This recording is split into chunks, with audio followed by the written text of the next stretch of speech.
Summer League is over for the Toronto Raptors. They fall short of a Summer League championship, but tons of positives to take away for the individual players. Let's break it down, ladies and gentlemen. As always, like, comment, subscribe, do the things you guys usually do to get Raptors Republic out to other people. We appreciate you guys for doing so.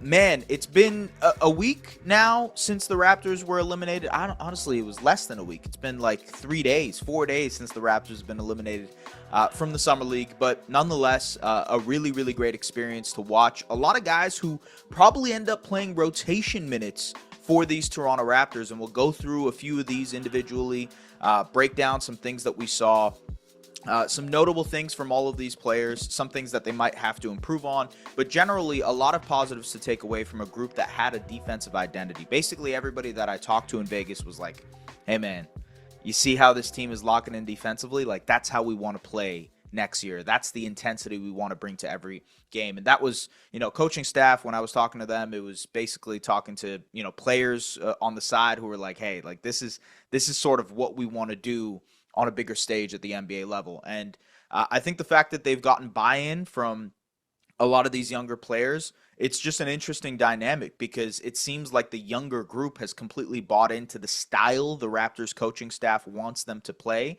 Now it's on that group rubbing off on the starting unit to play a similar style as well. Obviously, we'll see what happens with the Jakob Poeltls and Brandon Ingrams and RJ Barretts and Emmanuel Quickleys and Scotty Barnes of the world, because they will also have to adhere to this scheme. Now, will there be any kind of bending or mending to figure out maybe they have to play a different defensive identity? Maybe not. Maybe they lean into the ball pressure. Maybe they lean into the half-court pressure, the full-court pressure that we saw from this Summer League squad. But there is no question that there is an immense amount of defensive talent on this Toronto Raptors team, and we saw it showcased in Summer League. I'll break it down. We'll go player by player here just to make it a little bit easier. Want to start with our rookie, Colin Murray Boyles, 9th overall pick. I interviewed CMB. If you haven't checked it out, that's on the Athletic NBA Daily. You can go check it out as well. Little cross plug there. But it was a great interview. I thought he showcased some of the stuff that he'd been breaking down defensively, but also a little bit of his personality, showed off his personality and showed, his different colors, if you will. Anyways, Colin Murray Boyles, 42 points across 4 games, shot 57% from the field, 62% true shooting, 73% on twos. He shot 2 of 9 from 3, knocked down a couple of three-point shots throughout Summer League, 57% from the free throw line. That has to get up. Defensively, 11 stocks, steals, and blocks. That was 3rd on the team in Summer League. He had a really outstanding game against the Golden State Warriors where he put up 20 points, 9 rebounds, 3 assists, and 4 steals. He also committed 18 fouls. And while the defense was incredible, you saw the length, the activity. I mean, you can't basically do a dribble handoff near Colin Murray Boyles. He's going to get his hand in that cookie jar and kind of get things involved. His deflection numbers probably were outrageous in Summer League. Now, he only had 11 stocks, but the way that he was able to be a defensive playmaker for this Raptors team by using and weaponizing his length was really incredible to see from a rookie. 18 fouls committed, that's not good. There were a couple times, especially in his first game, where he was nearly fouled out. And I think that goes to the type of defense that he likes to play. He's a physical player. That's great. That's a positive sign. But that physicality has to be earned in the NBA, truthfully. You can look back to Lou Dort, who plays a really physical style defensively. Or you can look back to, honestly, a lot of players on the Oklahoma City Thunder, Casey Wallace, Alex Caruso, et cetera, et cetera. Those guys had to earn their reputation as good defenders before they were allowed the leeway of that amount of physicality. And I think the same thing will apply to CMB in his rookie season. I would imagine there will be probably multiple games where he ends up in foul trouble. Now, that said, these refs at the same time are not the same NBA refs. They're also not even the same G League refs that they might be dealing with in the G League next season. These are refs, and I know this because one of my friends is one of my friends' friends actually is an official who's trying to make it to the NBA, and he was one of the refs that was there.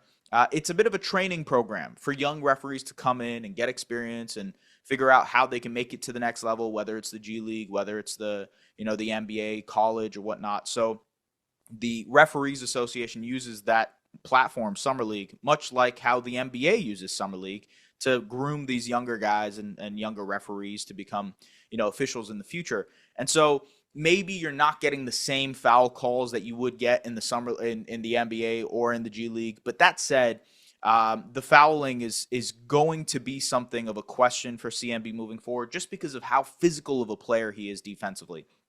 Offensively, the question that I had for him was answered. Can he finish on his drives? Can he use his physicality and his presence offensively to finish in and around the basket? His soft touch, is it still there? He displayed such a great poise when it came to finishing in South Carolina. Was that still there? And it was. It absolutely was, especially against the talent level in the G League and in the Summer League. Yes, it's there. He can finish in and around the basket. The Raptors ran a couple of situations where he was either the screener in pick and rolls or he was the ball handler in pick and rolls. And every single time he got downhill, either drew a foul or was able to finish at the basket. Really impressive stuff from him, where we saw his physicality, him impose his physicality offensively in a way that I think can translate in the NBA. Obviously, the NBA is the athleticism factor, the speed factor, the size factor. It's a step above what we see in Summer League. And that's why you have to take everything with a grain of salt, but it's good that he's doing it against this level of competition. It means there's something there. It means that, what he did in South Carolina does bear fruit, does transition to this level. And I think we'll see even more of that when he plays with better offensive players, because this Raptors team, for all of their defense, the Summer League team, for all of their defensive talents, was not a talented offensive team. They struggled in the shot creation department, and these next two players are the two guys who really led the charge on offense. Jacoby Walter, he ended up leading the team in points across 5 games. He had 80 points, shot 36% from the field, 28% from three. So not necessarily the most efficient offensive outings from Jacoby Walter, but they kind of just let him do whatever, whether it was creating off of the bounce, working in pick and rolls, attacking from spot-up situations, getting out in transition and finishing. They kind of let him experiment as much as possible. That probably won't be the case on this Raptors team. He's not going to be running tons of pick and rolls. He's not going to be a guy who's going to be asked to create his shot consistently, because they have, Brandon Ingram and Scotty Barnes and RJ Barrett and Emmanuel Quickley. And for now, those guys are the main shot creators on this team. I would imagine even Grady Dick is above Jacoby Walter in terms of the offensive shot creation department. I actually don't even think that's a question. It absolutely is the case. Defensively, Jacoby was special in Summer League, and that is something that translated in his rookie season as well. He had 15 stocks. That was number 1 on the team. And he was just incredible at the point of attack. He set the tone defensively for them at the point of attack. The way that he was pressuring the ball, the way that he uses his length, is really incredible to watch. He was one of the best, kind of like ISO defenders in the league last season. I believe the numbers track in that department too.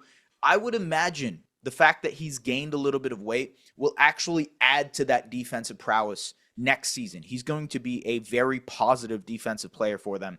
The question will be, the shot making. He had a stretch like Grady Dick had in his rookie season, where from January to April, he shot the ball at an impressive clip.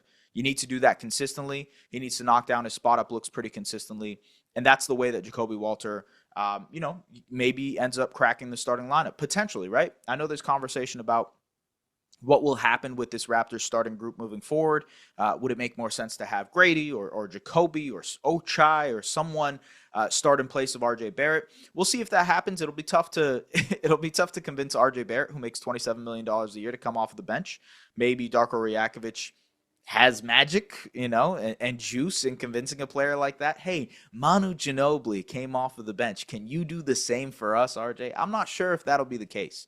But Jacoby has a clear path to minutes next season for the Raptors, a clear path to a rotation spot next year for the Raptors. And that starts on the defensive end. How the offense comes along, how consistent he is as a shooter, how he's able to attack closeouts and make plays from there. That's the evolving question from Jacoby. Was it answered in Summer League?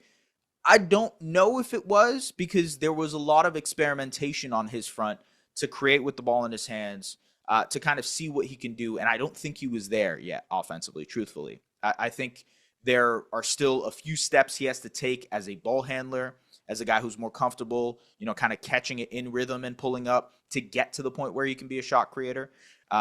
So the role he played in Summer League was pretty different to what he would have played in the NBA, or what he will play in the NBA next season for the Raptors. That said, impressive outings. Like, he had some good games for them, and this team desperately needed offense. Speaking of offense, AJ Lawson, 74 points across 4 games, 67% true shooting, 50% from the field, 45% from 3. The man was absolutely incredible off of the bench. He came off of the bench for the Raptors in Summer League, did not play in their semifinal game versus the Sacramento Kings, and it was obvious that he did not play because they were so bad offensively in the first half. They couldn't get anything to go, and Lawson was just a consistent spark for them as a scorer. He did it on all 3 levels, finishing at the basket, getting out in transition, knocking down his threes, creating off of the bounce, using dribble handoffs to be able. There was one possession where he had like multiple dribble handoffs in a row where he kept pitching it back, and like the way that he was maneuvering offensively just looked like a player that was extremely comfortable at this level. And truthfully, he is. Like, this guy was a G League All-Star last year. He's been in Summer League multiple times. He's been there, done that, right? He knows what he can do offensively at this level. At this point, it's not even a question, because this is his arena. This is his playground. He can do this consistently. I was watching at Summer League Javon Freeman Liberty, and I'm like, yeah, man, this dude knows how to score at this level, because like, he just understands the game at this level. Maybe it doesn't translate consistently at the NBA level, but I think with AJ, he's an NBA player now. And the reason I say that is because of the defense. I thought he had 10 stocks in his 4 games for the Raptors in Summer League. The ball pressure, the point of attack, buy-in that he had is different than anything else we've seen from AJ in his time in G League. Obviously, I was there to watch a lot of the G League games. I was the Raptors 905 in-arena host, so I had the chance to watch AJ pretty consistently last year. Did not see that same defensive buy-in as I saw in Summer League over the first 4 games. I thought he bought in to what the Raptors' defensive identity was, and I really do think if that's the case, if he leans in on him being, okay, I'm going to lock down and I'm going to knock down my shots and I'm going to be that same shot creator, then there is absolutely an NBA player in there. Will that NBA player be on the Toronto Raptors next season? I don't know, because there's Jacoby Walter, there's Grady Dick, there's Ochai Agbaji, there's Jamison Battle, who we'll get to in a second, and there is a lot of depth at AJ's position. So using the final roster spot on AJ might not make that much sense for the Raptors. And truthfully, it might not make that much sense for AJ Lawson either, because there's no real pathway to minutes for him. And I just, maybe that's not worthwhile for AJ. Maybe there's another opportunity elsewhere where he can actually get rotation minutes. He used to be a Dallas Maverick. I'd imagine that, the Mavericks need some guards. They also have too many roster players right now, I believe. But like, there are other places out there that could probably use AJ. That said, it would be awesome for the hometown kid to be in Toronto, for the Raptors to invest in someone who has bought into what they want to do, who has kind of grinded through their developmental system. You think of signing on to be a 2-way for the Raptors 905, becoming an all-star, then when the team leans towards a tank, coming and playing for the Raptors and actually playing well in his minutes, having some breakout performances through the final stretch of the season, coming into Summer League, battling for a roster spot and absolutely dominating on both ends. That's a player that's worthwhile in investing in. And so it would make sense for the Raptors to do so. From that perspective, I understand the positional battle and how that works, but ultimately AJ proved to a lot of people that he is an NBA player, that he is worthwhile, and that he's worthy of an opportunity. So I think that was he was like balls to the walls, one of the most impressive players on this Raptors team in Summer League, just because of how much he proved, right? Like, going into the Summer League, I was probably like, man, it's going to be tough for AJ to it's such an uphill battle for him to get into the conversation of that final roster spot, especially with the roster imbalance. They kind of need another big man. They definitely need another big man. But do they go out and do that, or do they invest in a guy that they've obviously invested time in over the last year? I think he made a case for himself. He absolutely made a case for himself. So I would like for AJ Lawson to be on this Raptors team. Would I understand the process of him not being on this Raptors team, both from his side and from the Raptors side? Yes, I would. But he is absolutely an NBA player, and he proved that. Okay. Jamal Shead. 67 points, 40% from the field, 51% true shooting. He had a 2-to-1 assist to turnover ratio, 33 assists to 17 turnovers, 10 stocks. Had a really impressive game against the Denver Nuggets, 16 points and 8 assists. Had 24 points and 12 assists versus the Sacramento Kings in the semifinals. Spurred on that second half comeback where, the Raptors were trying to make things interesting against the Kings. Freaking Jones, man. Isaac Jones, what a player. Anyways, so, Jamal, offensively, I thought he had some spurts, especially in that second half versus the Kings, especially versus the Nuggets, where he was getting to the basket, working in pick and rolls. I thought the overall chemistry between him and Mogbo or him and CMB was good, generally, especially at this level. Ultimately, I still think, the offense isn't enough. The shooting wasn't enough. The shot creation wasn't enough. He relied on that floater pretty heavily, and for a small guard like that, the floater needs to be elite. It wasn't necessarily elite. And again, it's summer league. It's 5 games. You don't have to take too much away from 5 games. He played really, really exceptionally in a couple of these games. The way that he was imposing himself on the offensive end, making plays. There was a stretch, I believe, against the Nuggets. It might have been against the Warriors, but I'm pretty sure it was against the Nuggets, where they come out in the second half, and Jamal makes 5 plays in a row. It's getting to the basket, finish, getting to the basket, finish, and then he had a pull-up 3 as well. And the Raptors were back in the game, and then CMB took that was actually, I believe that was against the Warriors. But anyways, those moments go to show you, hey, man, this guy can spur on the team in a way that is, people bring up the Kyle Lowry comps. I think he has a lot to develop to become Kyle Lowry, especially offensively. But in a way that he ignites the rest of the roster, in a way that he leads the rest of the team, that is, Kyle Lowry or Fred VanVleet-esque. He is a voice on the court.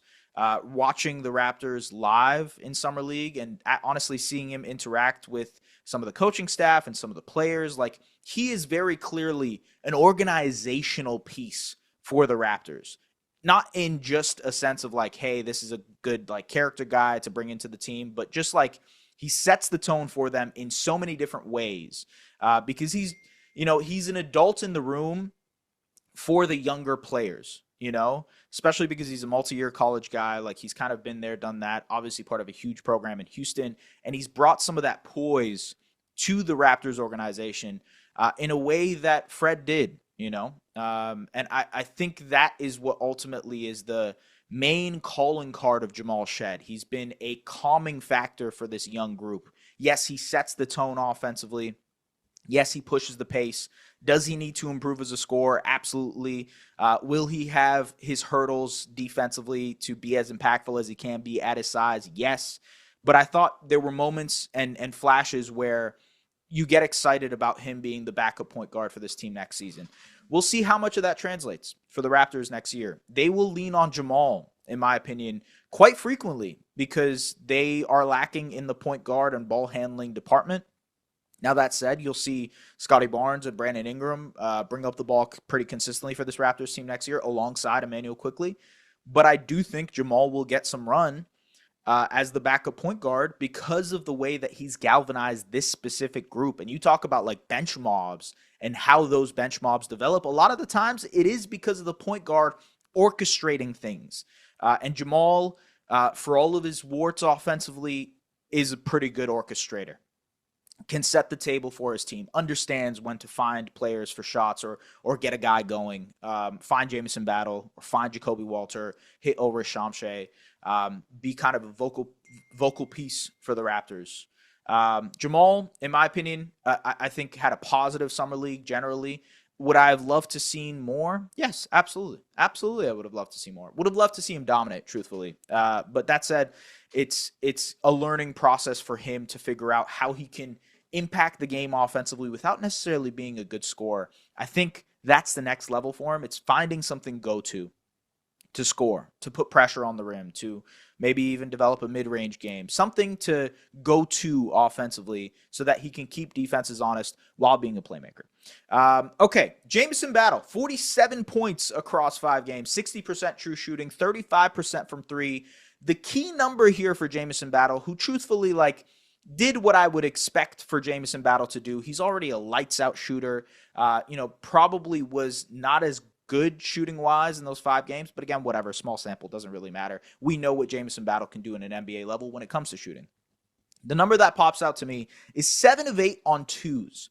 His driving game was pretty impressive. Him getting downhill, attacking closeouts, because that's the next step for a shooter like him. So, teams are going to run Jamison Battle off of the line just because they know how impressive he is defensively. What can he do when he is run off the line? When he attacks a closeout, can he finish at the basket? Can he make plays? Can he make the secondary pass? Can he make the secondary read? All of these things are what Jamison Battle will need to do to earn minutes in the NBA, especially because he's in a battle with Jacoby Walter and Ochai Agbaji and Grady Dick to kind of fill that void of off-ball wing scorer type. So Battle already has a key swing skill that will earn him minutes in the NBA. It's his shooting. It's very, very dominant, and he's just a lights-out guy. I was actually impressed with some of the movement shooting that he did in Summer League 2. Hopefully that translates in the NBA as well next year, in his second year. But ultimately, how are you going to do other things on the basketball court offensively? And I thought he was pretty good defensively for what was asked of him. Jamison Battle, uphill battle, no pun intended. Actually, pun definitely intended. For him to earn minutes next year on this Raptors team, but a wildly talented shooter. We'll see what happens. Okay, Jonathan Mogbo. My guy, Jonathan Mogbo, 38 points, 65% true shooting, 70% on twos. He only attempted 2 threes throughout the Summer League. 6 stocks, 22 of his shots were at the rim, 13 were layups. Those are the numbers that pop out to me, folks, because as I have mentioned in the past, and I believe I mentioned this when I said, one thing to watch for with every player improvement-wise, I will be having videos coming out specifically about each player in August. But the one thing that popped out to me in Mogbo's first year was the lack of touch around the basket and finishing. Again, I mentioned this. His numbers were not that great. Here, let me pull it up here just in case I want to reference them. So Jonathan Mogbo, in his first year with the Raptors, he shot 54% at the rim, 38% on layups. Not very good, okay? Those are not good numbers for a player that is really a rim runner, a guy who's diving to the basket. These Summer League numbers are much more in line with what should be expected of him finishing at the basket. 77.3% at the rim, 70% on layups. He did not miss a dunk. He was 100% on dunks, and he took 8 dunks. That's the type of thing that you want to see from Jonathan Mogbo. He was one of the best, if not the best defender on the Raptors Summer League team this year. He was incredible. That's expected, though. He was incredible for the Raptors in his rookie season defensively. One of the best isolation defenders, great at guarding pick and roll ball handlers, great at being a switch big, et cetera, et cetera. Literally can do anything defensively on a basketball court. That's not a question with Mogbo anymore. The question is, how can you sustainably keep him on the court offensively? And while he didn't attempt many threes, he only took 2 in Summer League. The great thing was that he was finishing shots around the basket. His touch was much improved. The layups, the runners that he was taking we're actually falling. And so if that translates next year, if he's knocking down his layups, if he's a guy who's able to like finish in and around the basket, if he's working and operating in the dunker spot at a more comfortable level, man, does he become an important piece for this Raptors team, because I actually do think he provides a genuine small ball look, much like how CMB does. And I think that's an evolving question. How much you compare CMB and Mogbo together. Together, they were just battering rams defensively. Like, how do you get past those two defensively? It was incredible to watch in Summer League. I would imagine if they were to run lineups with Mogbo and CMB together in the NBA, they will be incredible defensively. We'll see how that works offensively. But generally, I came away impressed with Mogbo just because of the finishing ability. They did put the ball in his hands quite frequently and tried to ask him to create. I wasn't as much in love with that, but I don't think he'll be asked to do that much in the NBA next year for the Raptors. I think that is more of a tertiary thing, something that he is trying to develop as his game progresses. And maybe, in a couple of seasons that does improve and gets to the next level. But I don't think that's not something that the Raptors will be leaning on next year as their identity, for Mogbo to create shots for them off of the bench. He is a guy who can move in transition. He is a guy who can handle the ball in transition. And I imagine that's something that they utilize. But generally, the half-court creation stuff was not impressive. He is more of a play finisher than a play creator. And I think we saw that in Summer League. So I was really impressed with Mogbo in Summer League for sure. Ulrich Chomche, another player I was very impressed by. I think everybody was impressed by. Wildly just excited about the future of Ulrich Chomche, a guy who was, the last pick or second last pick, something along the lines of that in the draft. 33 points, 24 rebounds, 14 stocks. Just absurd defensively. His length, his activity was unreal. The way he was able to switch out onto ball handlers and contain ball handlers and pick and rolls, that was really impressive. 45% on twos. That's the question moving forward with Ulrich Chomche. Good rebounder. He had that ridiculous play where he blocked the shot, took it in transition, had that nice wraparound pass to CMB. Those are like wildly talented plays just to show you the potential of what Ulrich Chomche can eventually, hopefully, maybe one day do. The finishing around the rim is the next step for him. And truthfully, that was the next step for him with the 905 last year too. He was, I believe, second or third in blocks in the G League last year. The defense is something that immediately translated. His length and activity was good in the G League last year. The 905 were a better defensive team when he was on the floor. But ultimately, it was the finishing around the basket. It was the craft and pick and rolls. And I will say, while he only shot 45% on twos in Summer League, he did show more poise in pick and rolls, more timing. And I think pick and rolls in general are a lot about timing for bigs, because you have to screen, right? Read where the ball handler is, read where your defender is in comparison to the ball handler, and how you can affect that play, whether it's kind of ducking under and diving, rim running basically to the basket, or short roll, catching it in the short roll area, maybe rescreening, or maybe sending it off to the weak side for a dribble handoff. Like, these are the decisions you have to make as a rim runner, as the screen setter. And I thought his screens were really impressive. I thought his poise and timing in the pick and roll was impressive. The only thing that needs to get better is his finishing around the basket. And that honestly just comes with time. Like I said with Jonathan Mogbo, it's reps, it's ironing out those reps, it's being more comfortable with the ball in your hands, and truthfully, like, dunking more often. That would be nice. He was 1 of 6 on floaters, and that was like when he would catch it in the a little bit outside of the restricted area, and instead of like pound, shoulder, and dunk, it was more floater over top, and he missed a lot of those. And so, yeah, just has to work on his finishing around the basket. I would imagine he spends good time in the G League next year, but I also would like to see some run with him with the Raptors next year. I think there is opportunity for him, especially because they don't have this backup big man rim running type. Obviously, they will lean on Sandro and Mogbo and CMB to fill those minutes, but having another 7-footer who can do similar things for you defensively, I think it's something worthwhile to invest in, and for him to get some opportunity with the Raptors next season. So I'm looking forward to that. Hopefully that is the case. Alijah Martin 44 points on 36% from the field, 25% from three, 45% from two. He attempted 13 free throws, which was near the top of the Raptors Summer League roster, and he had 9 stocks. So Alijah Martin obviously had a really impressive first game, struggled in a couple of games, and then had an impressive final game versus the Sacramento Kings. I like what Alijah brings. The swing skill for him generally is how effective he'll be from three. Didn't shoot the ball that well from three in Summer League, and so I thought that limited some of his effectiveness offensively.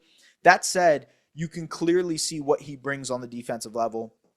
He's a man amongst boys. He definitely was a man amongst boys at the G League and in the Summer League.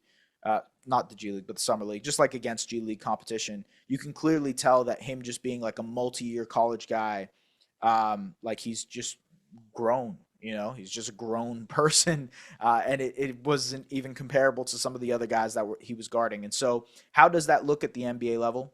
Will he get opportunity in the NBA? I would imagine much like the Raptors did with Jamison Battle last year, and much like OKC did with AJ Mitchell, that Alijah will be with the Raptors mostly. Yes, he will get G League run and play with the 905 and try to stretch his legs offensively there, but he will get rotation minutes, probably rotation minutes. We'll see. Maybe he doesn't crack the rotation, but he will be with the main club primarily.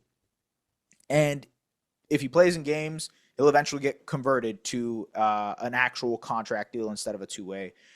We'll see how that goes. I thought generally like the offense was like cool. Some of the athleticism was incredible. Obviously that massive dunk that he had, but for the most part, the swing skill for Alijah is knocking down those threes at a consistent level. And if he can do that at the NBA level, then obviously he has a role for himself here. Chucky Hepburn, 19 points, 18 assists, 8 turnovers, shot just 22% from the field. 17 of his 22 shots were threes. So I thought that was something that was telling. He couldn't really get to the basket in pick and roll operation. He settled for a lot of threes, and yes, he was off ball for a few of those, but generally in pick and rolls, I thought he settled for threes instead of trying to get to the basket and getting downhill. He also committed 23 fouls, which was more than what CMB committed. So foul prone, again, the physicality, the way that he wants to play defensively lends itself to a more physical way of basketball. And so refs are going to be quick to call those whistles if they don't believe that he is actually being physical without fouling. It's just one of those things. It's a reputation thing.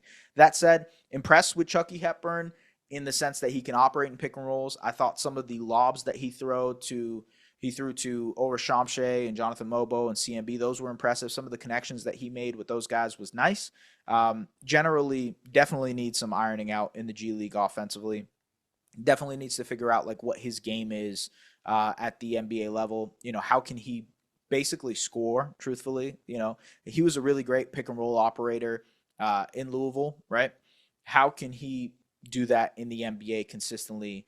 The three-point shot obviously is going to be a massive part of his game. Defensively, how can he impose himself at the point of attack without fouling? Those are just questions moving forward with Chucky Hepburn. But I imagine he gets a lot of 905 run. He gets a lot of opportunity to iron those things out with the G League. And truthfully, I think the 905 will have a pretty good team based on some of these guys on the roster. Those are the only players that I'm going to break down here. Colin Castleton did not have a good summer league. I'm sure many of you know that. He struggled, and I'm not sure if there's a place for him moving forward with the Raptors. He was obviously on a non-guaranteed deal, and I don't think, unlike AJ Lawson, who absolutely made a case for himself, I don't think Castleton made a case for himself to earn that final roster spot. He probably will be. I believe Blake Murphy tweeted this, but the Orlando Osceola Magic, I believe, have the rights to Castleton, so he might have a spot in the G League next year. We'll see what happens. Otherwise, not much to see from anybody else. The Raptors ran, I just listed like, how many guys did I just list? 1, 2, 3, 4, 5, 6, 7, 8, 9 guys, right? Who are going to be either in the Raptors rotation next season or on the main team or spend time being the main players for the Raptors 905 next year. Like, it was tough for the end of the bench to really get some run because the Raptors are so heavily invested in this group of players. And so there's not much else out there that I could have talked about with, Key or Guerrier or anybody else or Omarui. These guys were the guys that were the main parts of the conversation. And I thought generally you could take away something positive from all of them. Folks, I went long on this. I undoubtedly did. I imagine I did. As always, like, comment, subscribe. Do the things you guys really do to help us out. We appreciate you guys supporting Raptors Republic. We are really, really blessed to have the audience that we have and for you guys to enjoy the content. As always, listen to Pull Up Trey and Samson. Those guys do an incredible job. They're funny as hell. They're my guys. And everybody else on the Raptors Republic Podcast Network. Appreciate you guys. As always, we will see you guys later. Bye.